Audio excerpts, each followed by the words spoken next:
शुक्राचार्य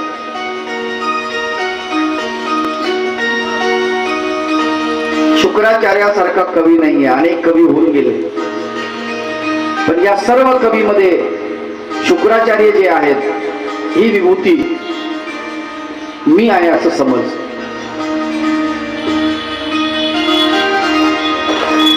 काव्य काय कोणी करतं. चक्रपाणी भगवंताच्या समोर कुंभार आणि त्यांनी काव्य केलं, भगवंताला म्हणून दाखवलं. चक्रपाणी भगवंताला अध्यात्मावरती काव्य केलं, अध्यात्मावरती.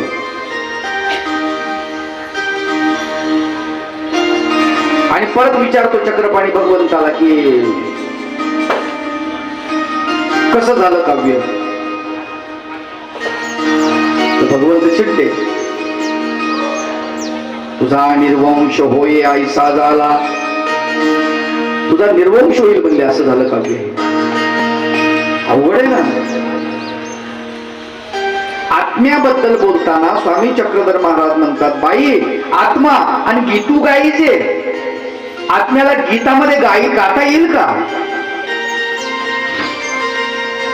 त्यात एक अवनीचे देखे ना, त्याला कोणीच ओळखत नाही. आत्म्याला कोणीच पाहत नाही, त्याला कोणाला दिसत नाही. असा न दिसणारा आत्मा, न कळणारा आत्मा, न समजणारा आत्मा हा गीतामध्ये कसा गाता येईल. पण त्यांनी बसवलं एवढं कुंभाराने.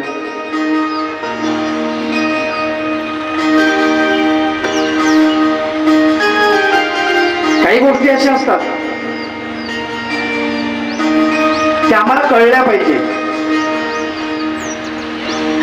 आता तर काय झालंय की दगड उचलला की कवी. खूप कवी निघाले होते, कोणाला काय बोलावं काही समजत नाही.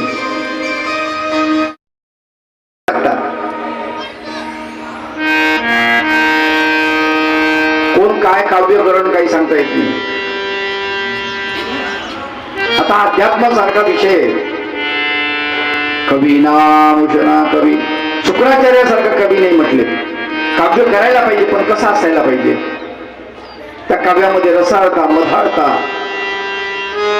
शब्दसंग्रह, उगट न राणा भिडवायचं म्हणजे झालं का काव्य. तेल नाही म्हणत काव्य.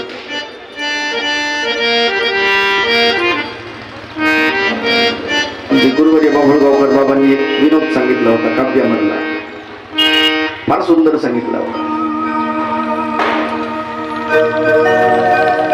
भगवंत म्हणतात नाथोबाला की नाथोबा नागिन पकडा. सुंदर लीळा आहे. आणि नाथोबा जातात नागिन धरायला आणि स्वामी म्हणतात थांबा थांबा मरसा. जहरी नागिन आहे, तुमचा जन्म लेखी लागला, बस झाला. अशी लीळा आहे ती. एका चित्रपटाच्या चालीवरती बरं चाल बी अशी पकडली, कुठली चाल, कुठले शब्द, कुठले स्वर हे कळायला पाहिजे ना. नाथोबा नाथोबा नाथोबा नाथोबा नाथोबा नाथोबा नाथोबा नाथोबा नागिनीला धरतोबा धरता धरता म्हणतोबा ओहो नाथोबा नाथोबा नाथोबा. कसं वाटलं तुम्हाला. भलं गचाळ वाटलं ते. सूर तर चांगले पाहिजे, त्याची शब्दरचना चांगलीच पाहिजे, सूर चांगले पाहिजे, चाल चांगली पाहिजे, व्यवस्थित असायला पाहिजे. कुठली चाल कसं मी तुम्हाला आवडलं म्हणून काही बी कशावर बसवायला नाही. ते मीटर मध्ये बसते का बसत नाही हे पाहिलं जात नाही.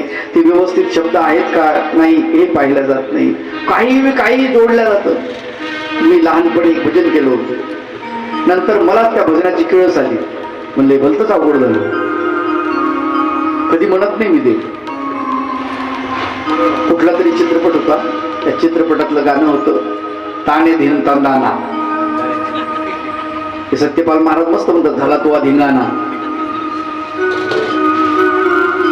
त्याच्यावर भजन केलं तुम्ही. लहान होतो, अरे बरं वाटायचं ते. लहान लेकरात काय डुम डुम डुम डुम डुम डुम वाजलं की बरं वाटतं. आठवतं मला ते, पण ते फक्त द्रुपदच आठवतं, कडवे आठवत सुद्धा नाही, कारण माझ्याकडे लिहून सुद्धा नाही राहील ते आता. नंतर माझ्या लक्षात आलं की हे चुकीचं आहे. चला जाऊ माहूरला, माहूरला, माहूरला, चला जाऊ माहूरला, माहूरला, माहूरला, चला जाऊ माहूरला, माहूरला, माहूरला, चला जाऊ माहूरला, माहूरला, माहूरला, दत्तात्रय प्रभूचे दर्शन घेऊ चला, दत्तात्रय प्रभूचे दर्शन घेऊ चला. तुम्ही नाम त्याचे घ्यावं, तुम्ही नाम त्याचे घ्यावं, होईल तो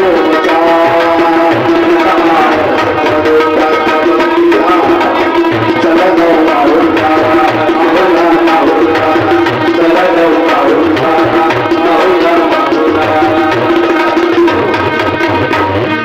कडवं आठवत नाही मला माझंच भजन, पण ते नंतर माझ्या लक्षात आलं की शब्द जरी चांगले असले, भाव जरी चांगला असला, चाल त्याला साथ देत नाही.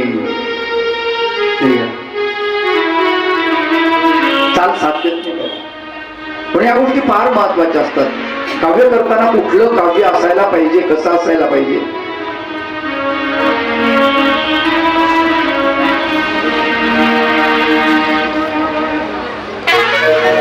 त्याचंही तारतम्य असायला पाहिजे. मना मने धन्य धन्य राजमात, मना मने धन्य धन्य राजमात, मना मने धन्य धन्य राजमात. तुम्ही वाभेच आई देते, तुम्ही वाभेच आई देते, आई देते, मना मने धन्य धन्य राजमात, मना मने धन्य धन्य राजमात, मना मने धन्य धन्य राजमात. भाव बी चांगला पाहिजे, चालही चांगली पाहिजे, त्यातला चाल त्या भावाला साथ देत असते. शब्दही चांगले पाहिजे, शब्दाची श्रीमंती असायला पाहिजे. आणि म्हणून भगवंत म्हणतात कवी ना भूषणा कवी. आता तर भरपूर कवी निघालेले आहे. यमक नसतं, काही नसतं, त्याला नाव दिले मुक्त. अरे मग पहिले जे छंदात लिहिले आहे, रामदासांनी छंदामध्ये लिहिलं, मोरोपंतांनी छंदामध्ये लिहिलं, वामन पंडितांनी छंदामध्ये लिहिलं, सावरकरांनी छंदामध्ये लिहिलं, वाल्मिकींनी छंदामध्ये लिहिलं, व्यासांनी छंदामध्ये लिहिलं, नरेंद्र व्यासांनी छंदामध्ये लिहिलं, केशराज व्यासांनी छंदामध्ये लिहिलं, भास्कर भट्टांनी छंदामध्ये. हे काय पागल होते का, व्हिडिओ होते का? अवघड आहे. नाही म्हणले याला मुक्त आहे, भाव फक्त आला पाहिजे, ते मीटर मध्ये नाही बसत. बरं, कधी कधी चित्रपटाच्या चालीवरचे गाणं आहे ते म्हणण्यापेक्षा मला असं वाटतं ते गाणं म्हणलेलं परवडलं, पण ते भजन नाही परवडत. कारण ते काहीतरी आपलं असते, काहीतरी असते, हो काहीतरी म्हणायचं म्हणायचं म्हणून म्हणायचं. आणि एक चोरीची सवय झालेली आहे. चोरीच आहे, साहित्यातली चोरीच आहे ती. तुम्ही एखाद्याचे पैसे चोरले, दागिने चोरले म्हणजे चोरी असा अर्थ नाही आहे. एखाद्याच्या साहित्याची चोरी केली, एखादा शब्द गाळून टाकला आणि अख्खच्या अख्खं काव्य घेतलं तुम्ही, चुकीच आहे ते. सजा दो घर को गुलशन सा मेरे सरकार, सजा दो घर को गुलशन सा मेरे सरकार आए.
खूप चांगलं आहे. सदा तो घर गुलशनचा मेरी सरकार आहे. सरकार शब्द काढून चक्रधर टाकायचं काही गरज आहे का?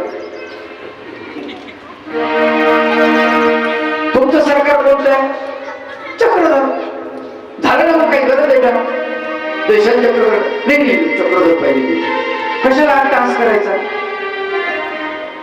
आवड का म्हणत काय? बरोबर, कोणाला सांगावं हे मी नाही. नमो जय जय देवा चक्रधरा, नमो देवा चक्रधरा, मंगल आरती योगेश्वरा,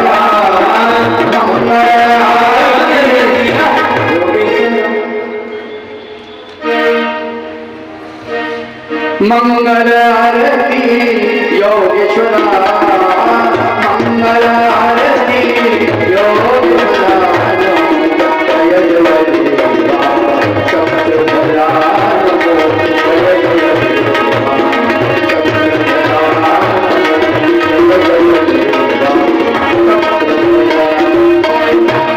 याच्यामध्ये श्री टाकला.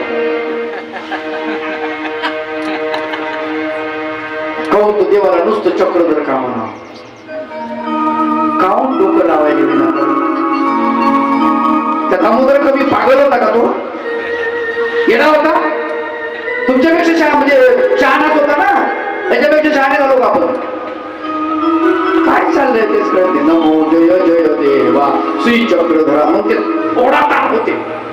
झांज एकीकड, ते तबला एकीकड, पेटी एकीकड, आपण एकीकड.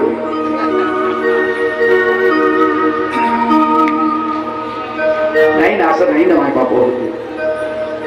ज्याही माणसाने ते काव्य केलेले आहे, परिष्कृत माणूस आहे, संन्यासी माणूस आहे, उभं आयुष्य त्यांनी भगवंताला दिलेलं आहे, त्याचं काव्य आहे ते. कोणी आयरे गायचं का ते?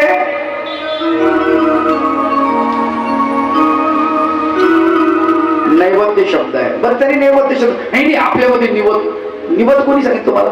नैवेद्य आणि निवद फरक आहे.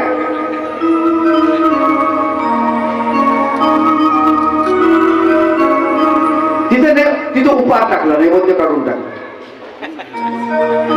नैवेद्य 3 शब्द, 3 अक्षराचा शब्द आहे. उपहार 4 अक्षराचा शब्द आहे. गडबड होते ना बापू. वसुदेवसुतं देवं कंसचाणूरमर्दनं देवकी परमानंदं कृष्णं वंदे जगद्गुरुं. हे मीटर मध्ये आहे, अनुष्टुप छंदामध्ये आहे. इथं तर बरोबर म्हणतो आपण. सह्याद्री शिखरी रम्य अत्र्यणसूयनंदनम तं वंदे परमानंदम श्री दत्तात घातला श्रीमदम. मग दत्ताचे प्रभू बद्दल एवढा आदर कृष्ण भगवंताबद्दल नाही. कोणी सांगितलं आगाऊपणा करायला? ज्ञानी पंथ आहे, कोणी काही करते बदल त्याच्यामध्ये. आणि जुनं आहे ना रे बाप्पा ते. तुम्हाला एवढं हे आहे तर तुमचं स्वतंत्र बनवा आणि स्वतंत्र बना. तुमच्याकडे बुद्धी आहे तर दुसऱ्याच घ्यायचं उष्ट, त्यातले शब्द इकडे तिकडे करायचे आणि आम्ही तयार केलं म्हणायचं. काय धंदे झाले?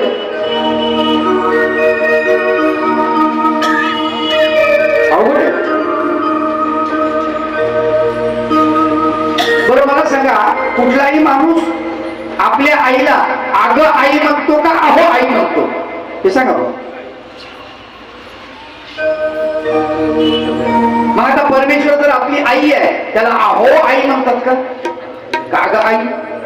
परमेश्वराचं आपलं नातं काय? माता पुत्राचं नातं नाही का? मग आपले माता आहे, मग मातेला अहो आई असं म्हटलं जातं का कधी? नाही. अगं आई, काही अडचण नाही. आता उठता बसता तुम्ही अरे देवा चक्रधरा, हे काय म्हणतो? कौत म्हटलं अरे? आता अरे म्हणता देवाला? ते आतून निघालेलं आहे, ते बरोबर आहे. अरेच बरोबर आहे, कारण जिव्हाळा आहे. जितकं तुम्ही आहो जावं केलं तितकं तुमचं अंतर वाढलेलं आहे. ते बरोबर आहे, तिथे तसंच आहे ते.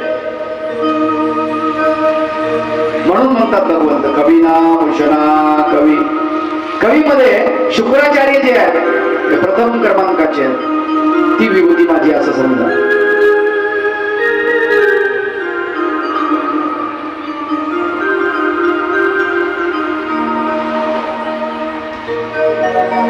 मुनीनामप्यां व्यास कवीनामुशना कवी. एकदा एक माणूस आपली कविता वाचून दाखवतो दुसऱ्याला. आता कवी संमेलन तुम्ही पाहिले असतील. कवी संमेलनामध्ये फक्त कवीच राहतात, ऐकायला बी आणि कविता वाचन करायला बी. ते माईक वाले दादा बसतात बिचारे, त्यांना इलाज नसतो म्हणून, कारण ती बिदागी देणार नाही ना, त्यासाठी त्यांना ऐकावं लागतं. आणि उगाच वा वा वा वा म्हणतात ते बी, नाही इलाज असतो. वा वा वा वा आपल्याला काय. बघा कवी संमेलनामध्ये माणसं किती, 200 लोक जर असेल तर मोठं कवी संमेलन. आणि आपल्याकडच्या मराठी कवी संमेलनामध्ये तर फार कमी उपस्थिती. कदाचित तिकडे विदर्भ आपल्या याच्यामध्ये मध्य प्रदेश, उत्तर प्रदेश तिकडं हिंदी कवी संमेलन होतात, तर तिकडे उपस्थिती चांगली असते, कारण त्याला दर्जा पण आहे त्या कवितेला. आपल्या कशा कविता आहेत.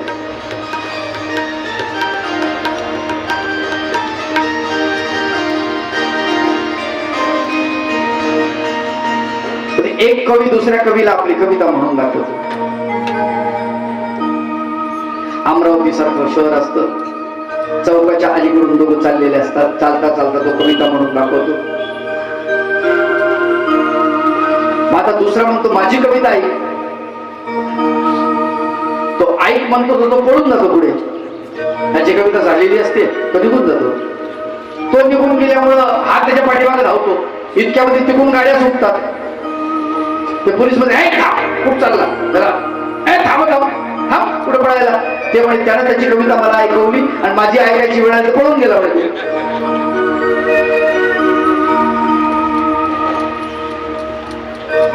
तो पोलीसवाला म्हणतो तुझी कविता तू मला सांग बाबा, पण त्याच्या पाठीमागे जातो, कारण हे असं सिग्नल तोडू नको, असं ऍक्सिडेंट मरशील. मग त्यानं सुरुवात केली, ऐका बरे. मग आता आकाशातला सूर्य मला ग्लासात पिळायचा. ह्या कविता एवढी पॉवर आली याच्यामध्ये. आकाशातला सूर्य पकडणार, ग्लासामध्ये पिळणार, अवघड गेली. आकाशातला सूर्य मला ग्लासात पिळायचंय. पोलीसवाला म्हणतो थांब मला इथून पळायचंय. अवघड गोष्टी आहेत.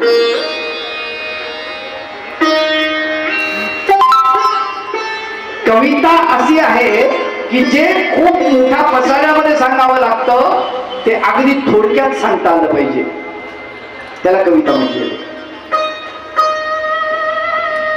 त्याला काव्य म्हणजे. ते फार महाराष्ट्रामध्ये कवी आहेत, फार छान कवी आहेत. त्यांची कविता होती फार. वाट अडवायला वाट अडवायला उंबऱ्या सारखा मित्रवण्यामध्ये गारव्या सारखा, मित्रवण्यामध्ये गारव्या सारखा, मित्रवण्यामध्ये गारव्या सारखा. वाट अडवायला वाट अडवायला वाट अडवायला उंबऱ्या सारखा मित्रवण्यामध्ये गारव्या सारखा, मित्रवण्यामध्ये गारव्या सारखा, मित्रवण्यामध्ये गारव्या सारखा. दोनच ओळीमध्ये मित्र काय भानगड आहे ते समजून सांगितले. थंडावा आहे, गारव्यासारखा आहे तो. वनव्यामध्ये गारव्या, वनवा पेटला आणि तिथे कोणीतरी तुम्हाला थंडगार पाणी आणून दिलं, सावली थंडगार, असा तो गारवा आहे. असं त्या शब्दामध्ये खूप मोठ्या पसारा एका 2 ओळीमध्ये आणलेला आहे. त्याला कविता म्हणतात. भास्कर भट्टांच्या कविता फार सुंदर आहेत. ती कवितेची गोडी कोकिळांचे त्राय मोडी गीत साळ करी कुडी किन्नराची आपुला कळरवी कविता कलहंसा ते पडवी. कोकिळाचा जो आवाज आहे ना तिला सुद्धा तिचं चालणं आहे तिचं तरण आहे त्याला मोडून टाकते ती.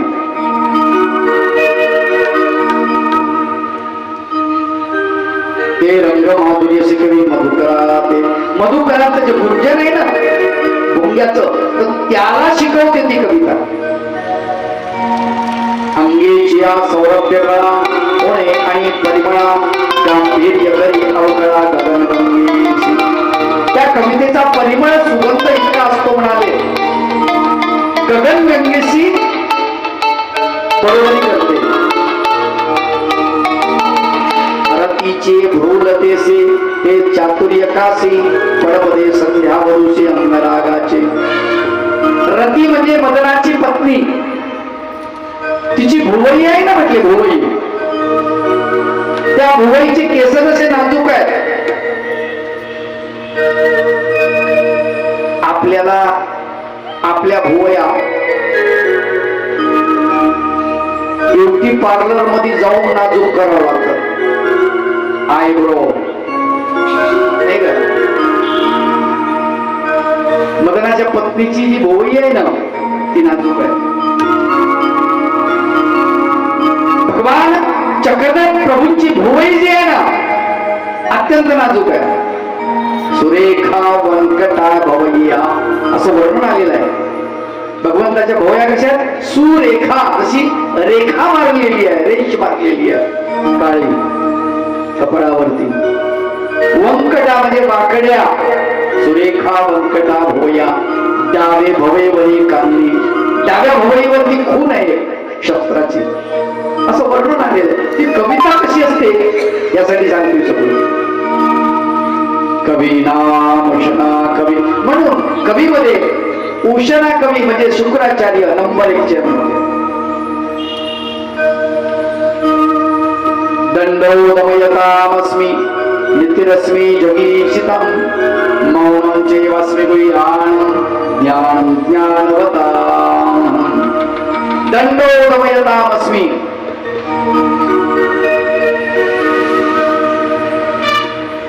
दंड जे आहे शिक्षा. दंड देणाऱ्यामध्ये दंड देणारा मी आहे. तो दंड जो आहे शिक्षा जी आहे दंड देणाऱ्यामध्ये तो मी आहे. जसं एखाद्या जजनी निकाल दिला शिक्षा सुनावली तर ती शिक्षा जी आहे ती मी आहे असं भगवंत म्हणतात. दंडो दमयतामस्मि नित्यरश्मी जगीशितं.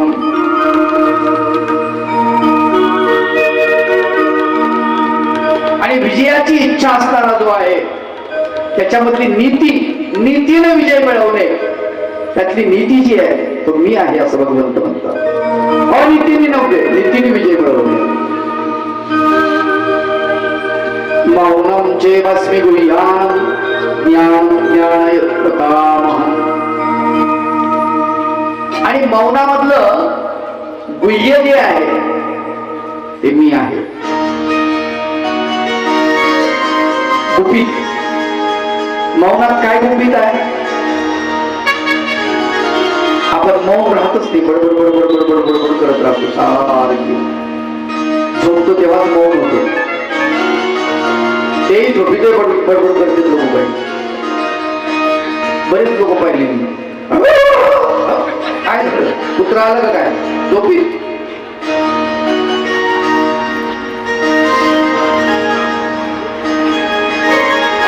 दिवसभर बसलेले नसते झोपीते बसत. मौनं चैवास्मि गुह्यानं. त्यातलं गुह्य फार महत्वाचं आहे. यात आपण मौन होतच नाही. 10 दिवस मौन होतो. फार झालं तर काही लोक धरतात विडा ठेवतात देवाला. नवरात्रामध्ये स्मरण करायचं बाबा मौन धरतात. आमच्या आश्रमातील बाया बऱ्याचशा मौन धरतात. बऱ्याच बाया स्मरण करतात. बऱ्याच जणीचं मौन पहिल्याच दिवशी सुटतो. बऱ्याच जणी दुसऱ्या दुसऱ्या दिवशीपर्यंत दम धरतात कशाला, काही तिसऱ्या दिवसापर्यंत, काही चौथ्या दिवसावर.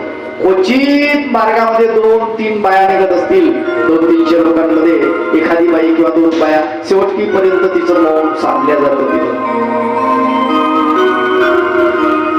बरं, मौन धरल्यावर काही गरज आहे का? बोलायचं नाही, ते इशारे कशाला करायचे? इशारे करू नका, आरडू नका, ओरडू नका. तुम्ही मौन धरणे म्हणजे काय समजले? शब्द बाहेर नाही निघाले पाहिजे एवढं समजले का? असं नाही आहे ते. मौन धरणे म्हणजे तुमचं अंतःकरण सुद्धा मौन झालं पाहिजे, ते सुद्धा बोललं नाही पाहिजे.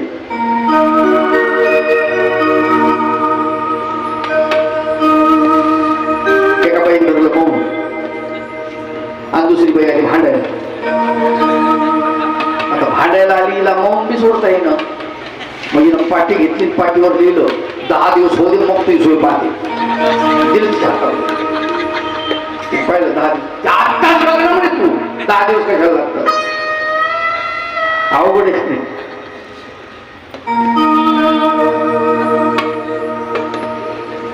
आता हे बोलणं नाही.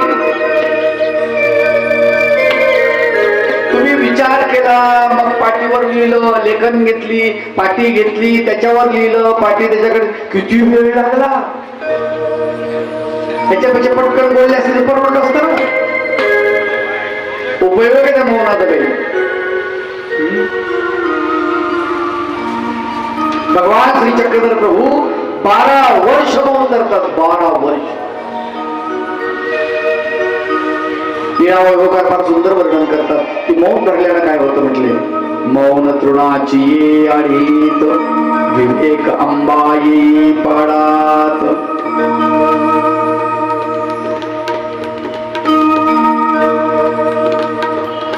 भगवंतानं मौन धरलं, बोललेच नाही भगवंत. कधी बोलले माहितीये? पाठ द्यायला म्हटले, का रे बाबा का शिकार करतोस? याने तुझं काय बिघडवलंय असं शनी? हे रानचं गवत खातात, पोळ्याचं पाणी पितात, याने तुमचं काय नुकसान केलं? का मारता याला? त्यावेळेस भगवंतानं मौन सोडलं. तोपर्यंत भगवंतानं मौन नाही सोडलेलं. बघा, लक्षात ठेवा, एका प्राणी मात्राचा प्राण वाचवण्यासाठी भगवंतानं मौन सोडलेलं. भगवंत मौन आहे. गरज आहे का त्यांना मौन राहायची? पण आपण मौन धरावं, शांतता पाळावी, म्हणून भगवंतानं आपल्याला सांगितलेलं. मौनम चैवास्मि गुह्यानाम. त्यातलं गुह्य आहे तर मी आहे, भगवंत म्हणतात. धरून पहा, मौन धरून पहा तुम्ही थोडा वेळ. पण मन सुद्धा बोललं नाही पाहिजे बरं का. तुमचं मन सुद्धा नाही बोललं पाहिजे, शांत राहिलं पाहिजे मन सुद्धा. काही लोक म्हणतात मौन धरल्यानंतर तोंड येतं. तोंड येणार नाही तर काय होईल? आतमध्ये बोलायला सुरुवात करता, बाहेर पडत तेव्हा मग तोंडच येतं.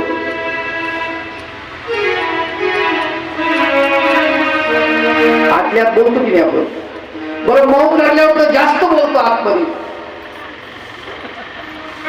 आपणच आपल्या मनाशी बोलतो नाही का? त्या मौनाला काय अर्थ राहिला का? भगवान श्री चक्रधर प्रभू मौन सोडतात. करते, हे प्रभू काय बाबा मौन धरलं तूच?